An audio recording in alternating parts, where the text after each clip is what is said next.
Assalamualaikum warahmatullahi taala wabarakatuh, dan salam sejahtera kepada murid Sri Cu tahun 4 yang saya ajar semua sekalian.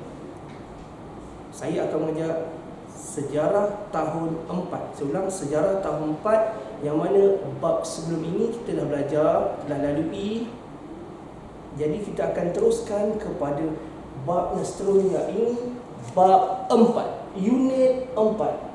Unit 4 menceritakan tentang tempat tinggal anda. Semua orang, setiap orang pasti ada tempat tinggal. InsyaAllah ada tempat tinggal sendiri. Tidak kira di mana saja. Di tempat tinggi, tempat rendah ke, bawah ke, ada tempat. Okey, ada tempat tersendiri, lokasi tersendiri, penempatan tersendiri. Rumah kita,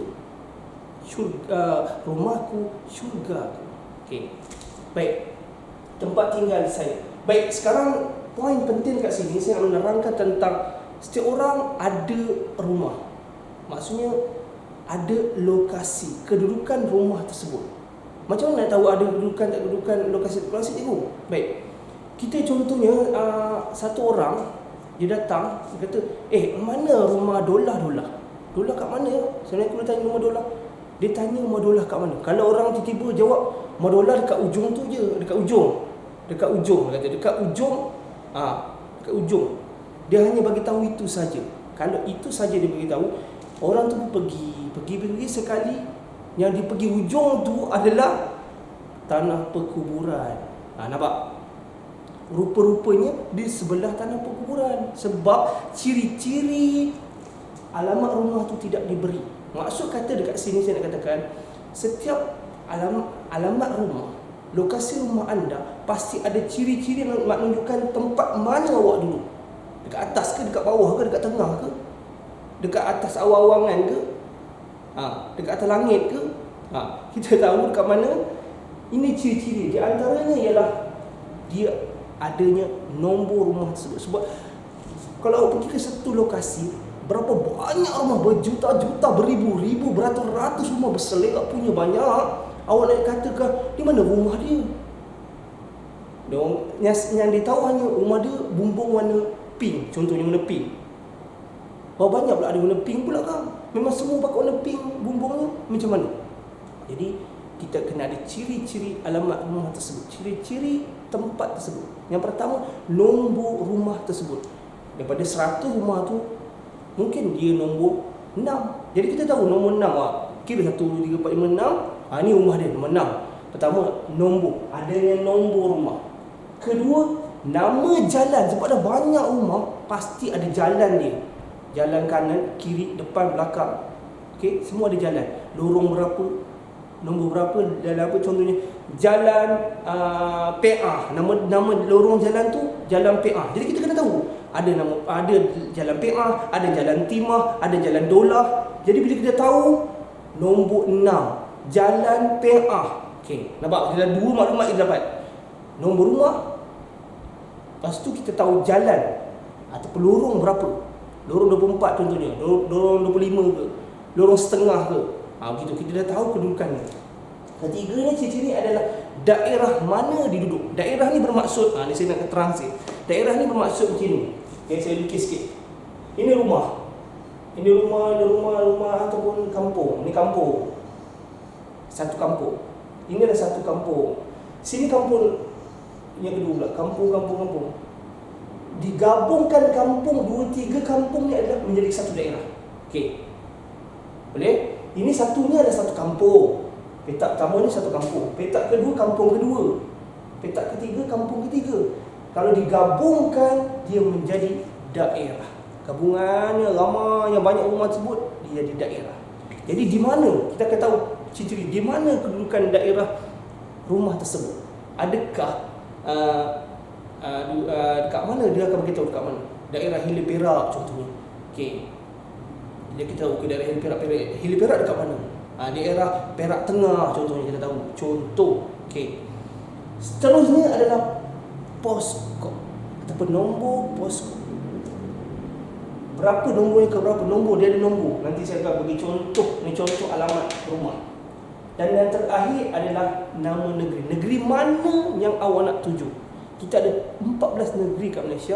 Dekat mana negeri yang awak tuju? Contohnya, awak nak pergi tuju negeri Perak contoh. Perak lagi. Perak selalu. Tak apalah, Perak lah. Negeri Perak. Dekat mana? Negeri Perak. Okey. Dia tahu negeri Perak. Oh, okey, negeri Perak. Negeri mana awak nak pergi? Contohnya negeri Kelantan. Oh, negeri Kelantan. Oh, contohnya negeri mana? Oh, Pulau Pinang. Jadi berbeza postcode. Nombor postcode berbeza-beza. Setiap negeri berbeza-beza. Baik, saya tunjuk. Sebagai contoh alamat rumah. Nombor 640. Nampak? Nombor rumah tersebut 640. Setiap rumah tu ada nombor-nombor dia. Contohnya ni nombor 641, contohnya 645, contohnya 642. Jadi ada nombor. Sebab nombor ni apa? Berapa banyak rumah kat situ. Okay, berapa banyak rumah tersebut, itulah nombor. Okay, nombor rumah tu berapa nombor. Berapa banyak rumah yang duduk kat situ, yang berada kat situ. Itu nombor. Okey, nombor 640. Kampung dia, kampung dia Simpang 4 Balai Polis. Saya ulang, Simpang 4 Balai Polis. Maksudnya kampung dia, nama dia Simpang 4 Balai Polis. Nanti saya akan ceritakan. Mungkin ada setiap alamat rumah awak ni ada kena dengan sejarah tempat tinggal awak. Setiap orang, setiap lokasi tempat tinggal awak pasti ada sejarah tersendiri di situ yang perlu dibanggakan, yang perlu kita ketahui. Okey, ada sejarah tersendiri kat sini. Saya akan bagi tahu kita nanti kan. Lepas tu Labu Kobo. Ini dia nak terangkan. Tadi nombor, ini kampung. Okey. Dan yang ini adalah 36600 adalah nombor postcode. Lain tempat, lain nombor. Kalau belah tempat lain pula, contohnya 36111, ada yang 3200, ada yang 3450. Macam-macam, setiap negeri berbeza nombor postcode ni apa, tempat lokasi yang berbeza, negeri yang berbeza. Baik. Dan cenderung balai. Okey, cenderung balai. Inilah dikatakan daerah. Nama daerah kampung itu cenderung balai. Itu daerah kampung tu. Maksudnya dalam cenderung balai tu banyak kampung. Ada 3-4 kampung situ. Ada kampung apa ni, Sungai Manik, ada campur dekat situ. Parit Empah ada gabung, Sembang 4, Labu Kubung ada gabung. Dia gabung, dia jadilah daerah cenderung balai. Negeri dia ialah Perak. Okey, Perak. Baik. Bila kita nak pergi ke lokasi satu orang tu, ada kalanya kita perlu nak membayangkan, nak mengimajinasikan macam mana kedudukan rumah orang tu. Dia tinggi ke, ada curam bukit ke bawah ke, dekat dengan tepi sungai ke, dekat tepi laut ke. Jadi kita perlukan satu langkah, iaitu kita lakarkan ataupun kita lukiskan peta, macam peta kita lukiskan. Kita lukiskan kedudukan jalan ke mana, tembus ke mana. Kita dari sini ikut jalan mana, lepas tu pergi kiri ikut jalan mana. Okey. Dan kita ada ni, sebab kedudukan di lokasi tu ada bentuk muka bumi yang berbeza. Contohnya, ada orang duduk dekat tanah pamah, ada orang duduk di pinggir sungai, ada orang duduk di pulau, ada orang di tanah tinggi. Kalau tanah pamah ini kedudukan yang rata, ada sama ada dia buat tanaman ataupun perumahan, rumah-rumah, tanaman yang rata. Itu tanah pamah. Contohnya, macam kita duduk tempat tinggal sekarang, tanah pamah. Okey. Pelbagai tanaman kita boleh tanam tanah pamah. Keduanya adalah pinggir sungai. Kena ingat, pinggir sungai. Maksudnya dia ada di tepi sungai. Kedudukan di tepi sungai. Sebab penempatan awal kebanyakannya adalah di tepi sungai, di tepi laut. Sebab apa? Sebab kebanyakan orang masa itu, ketika itu, dia memerlukan bekalan makanan dan juga pengangkutan. Banyak melalui pengangkutan air, sungai ke, laut ke. Jadi di situ kita boleh tangkap ikan, mendapatkan bekalan makanan. Itu sebabnya itulah di pinggir sungai. Seperti contoh pinggir sungai di mana? Kota Baru. Satu lagi Teluk Intan. Betul-betul dia tepi-tepi dia memang sungai. Okey. Pulau pula di tengah-tengah, di keliling ni adalah laut. Kita kelilingi laut. Contoh saya bawa contoh Pulau Pinang, contoh pulau ialah Pulau Pinang. Saya bawa contoh Pulau Pinang. Awak pergi ke lokasi Pulau Pinang, Pulau Pinang, awak tengok Pulau Pinang lah betul. Dia memang di tengah-tengah, lain keliling laut. Okey, laut. Sebab di antaranya penyebabnya adalah tempat tarikan pelancongan dan juga bekalan makanan seperti bekalan makanan ikan. Okey, contohnya. Dan seterusnya adalah tanah tinggi. Tanah tinggi, ada kawan kita duduk di tanah tinggi, contohnya di Cameron Highland, Genting Highland. Tempat tinggi-tinggi, curam. Okey, sangat tinggi. Baik. Jadi dekat tanah tinggi ni, kita kesesuaiannya lebih kepada tempat pelancongan. Tarikan pelancong datang nak happy-happy kat situ, nak beristirahat. Juga tempat tanaman yang hawa dingin.